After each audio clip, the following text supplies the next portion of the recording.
Olá, tudo bem com você?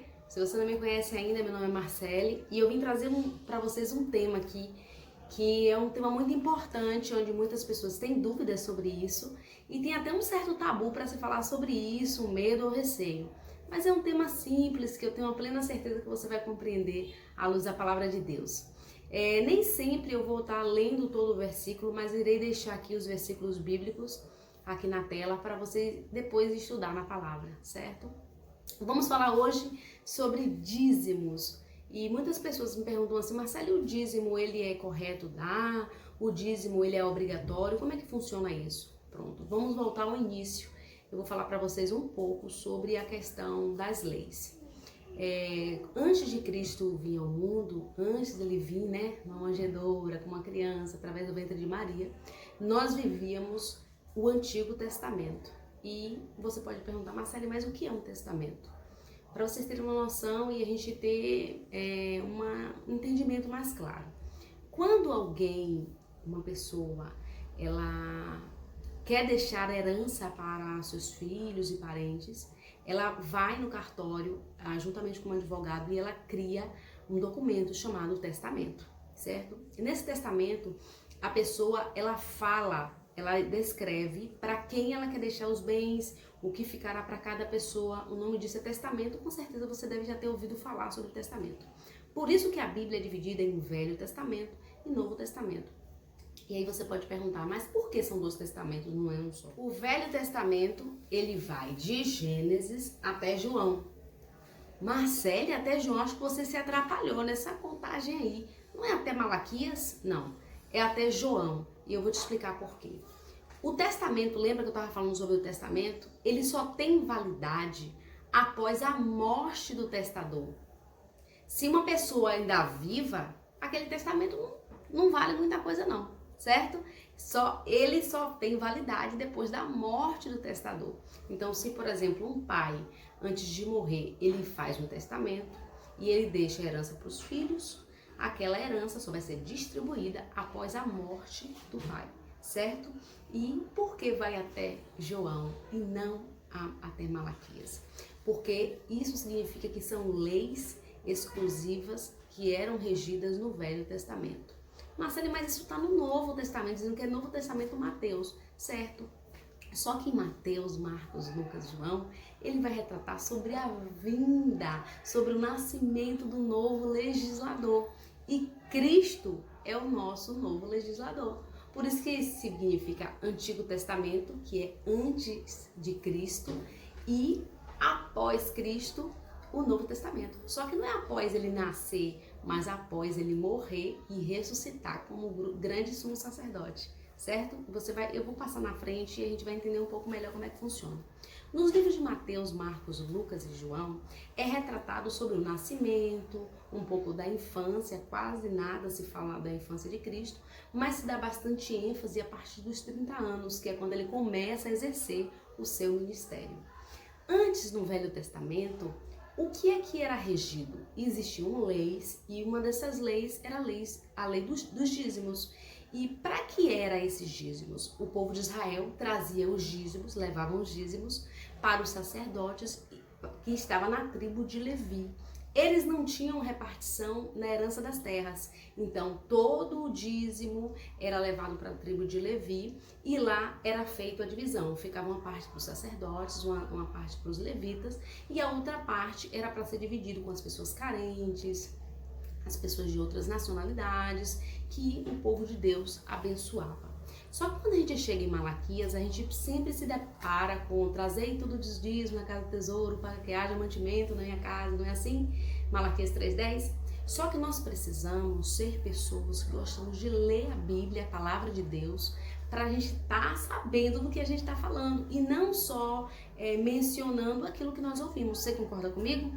Então vamos lá. Quando a gente vai para Malaquias, essa parte não é dita, infelizmente. Se você observar Malaquias a partir do capítulo 1, você vai ver que o Eterno Deus está fazendo uma advertência através da vida de Malaquias para os sacerdotes e os levitas que estavam usando o dízimo de forma desorganizada, certo? Inclusive levando até oferta ao altar, oferta imunda que Deus não aceitava. E é disso que está falando Malaquias. A Malaquias está dizendo que o dízimo que é levado na tribo de Levi, ele está sendo usado de forma errada.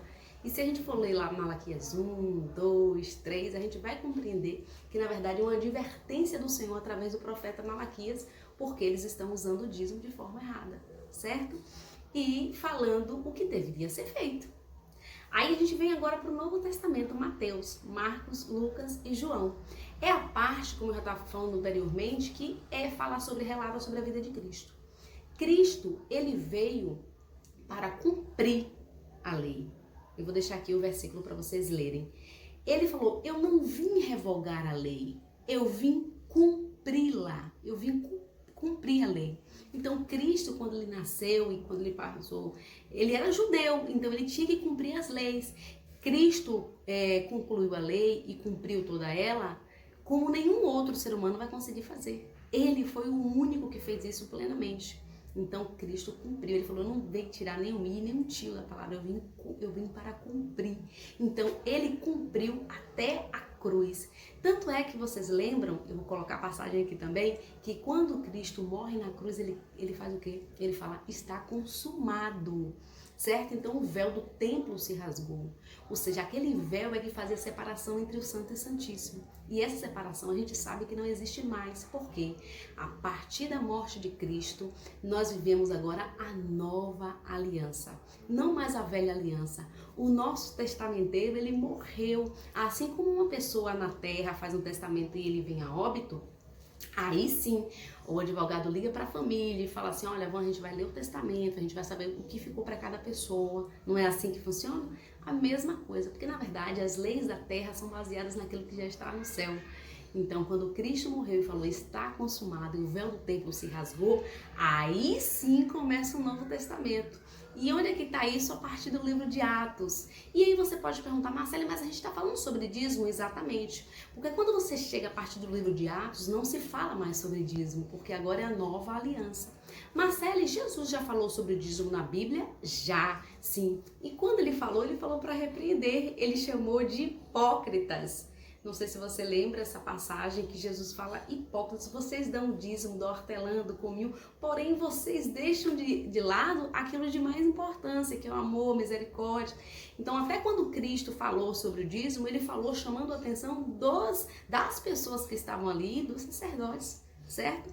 Então, o que acontece? Antes de Cristo morrer na cruz e se tornar o nosso novo legislador, ele seguiu à risca as leis do Velho Testamento. A prova disso, vocês lembram quando Jesus curou um homem, depois que ele ficou curado, e o homem ficou para ele feliz, falou, Senhor, obrigada. Ele falou o seguinte, agora você vai se apresentar lá ao sacerdote e levar a oferta que está escrita em Levítico. Vocês lembram que isso aconteceu? Agora eu te pergunto uma coisa, quando alguém é curado, alguém precisa se apresentar a algum sacerdote e levar alguma oferta? Claro que não, mas Cristo ele veio para cumprir. Ele era um legítimo judeu e ele cumpria as leis judaicas.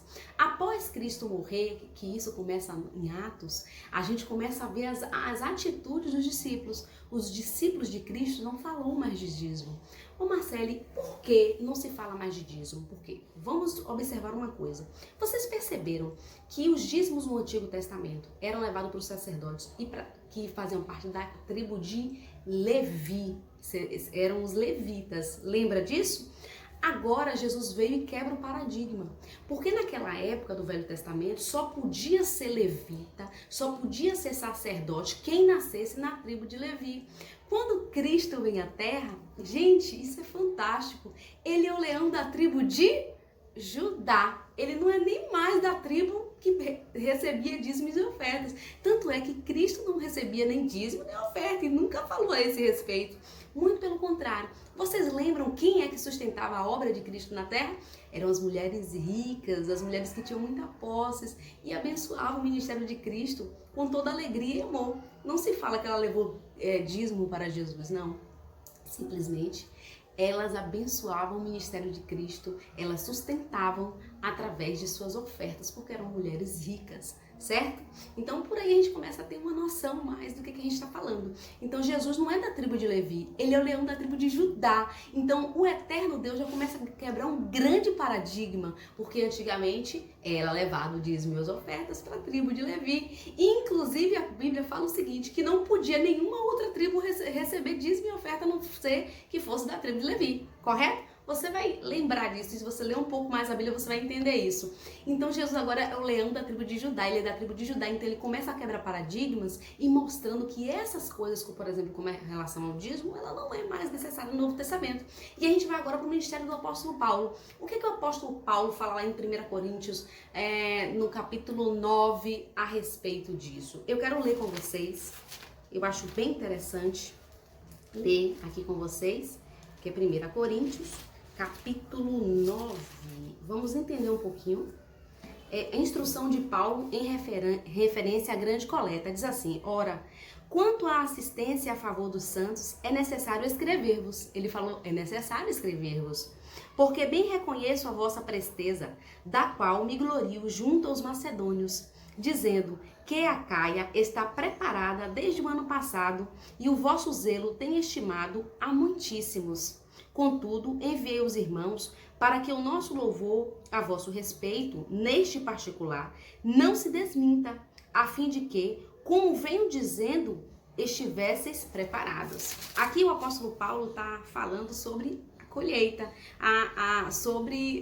sobre as ofertas. Eu vou ler aqui a partir do versículo 6, que diz o seguinte, e isto afirmo, aquele que semeia pouco também ceifará pouco. E o que semeia com fartura, em abundância também ceifará. Cada um contribua segundo tiver proposto no seu coração, e não com tristeza ou por necessidade, porque Deus ama o que dá com alegria. Deus pode fazer-vos abundar em toda graça, a fim de que, tendo sempre em tudo ampla suficiência, superabundez em toda boa obra. Como está escrito, distribuiu, deu aos pobres, e a sua justiça permanece para sempre. Então agora a gente percebe que tanto os discípulos de Cristo, quanto o apóstolo Paulo e todos os outros que viveram após a morte de Jesus, falam sobre a oferta voluntária. Então muitas pessoas falam assim, Marcele, se eu não levar dízimo, eu vou estar pecando e roubando a Deus? De forma nenhuma. Agora, Marcele, então eu não preciso mais levar o dízimo na minha igreja. Depende. Por exemplo, vamos ser sinceros, se você tem um pastor que é um homem de Deus, não sei se é pastor na sua igreja, ou apóstolo, alguma coisa do tipo, e você vê que a obra é feita ali, que pessoas são abençoadas, vidas são transformadas, que pessoas recebem cesta básica e são ajudadas com gás e com outras coisas, é válido sim você levar o seu dízimo para esse lugar. Lembrando que não é obrigatório, que você não vai para o inferno e que o devorador não vai destruir a sua vida, certo? Porque isso é coisas do Velho Testamento. E detalhe, no Velho Testamento, o dízimo não era dinheiro, gente. Dízimo era comida. Não se levava nenhum dinheiro para os sacerdotes. E detalhe, tem pessoas que perguntam assim, Marcele, mas eles levavam a comida, porque naquela época não existia dinheiro. Não. Existia dinheiro sim, certo? Só que era levado o quê? Recursos em alimentos, certo? Então, para a gente compreender isso de uma forma simples, o Espírito de Deus é liberdade, simplicidade. Então, tem como a gente entender isso. E eu quero pedir um favor para você. Se você entendeu que isso aqui para você fez muito sentido, certo? E vou te pedir mais. Não acredite em mim, não. Leia a Bíblia. Eu deixarei aqui para vocês, mais uma vez, eu estou deixando aqui os versículos, os capítulos. Vai estudando, com certeza. Eu acredito que 90% dos pastores sabem disso, né? Só que não falam isso. Por quê? Teve pessoas que falaram pra mim assim, e pra Fagner também, falou assim, Fagner, se eu falar isso pra minha igreja, eles não vão querer mais trazer nada. E eu tenho que pagar luz, água, telefone, eu tenho que manter o aluguel e tal. Então o que acontece? Nós precisamos ser mais sinceros. Nós estamos num momento onde o mundo está sendo balançado para que se haja a verdade. E só a verdade. Então, eu entendo que os pastores dessa nova geração precisam falar a verdade. verdade para o seu rebanho e falar assim, olha, dízimo não é pecado se você não trouxer, você não vai ter devorador nenhum na sua casa, você não vai perder sua salvação, porque isso já passa a ser heresia.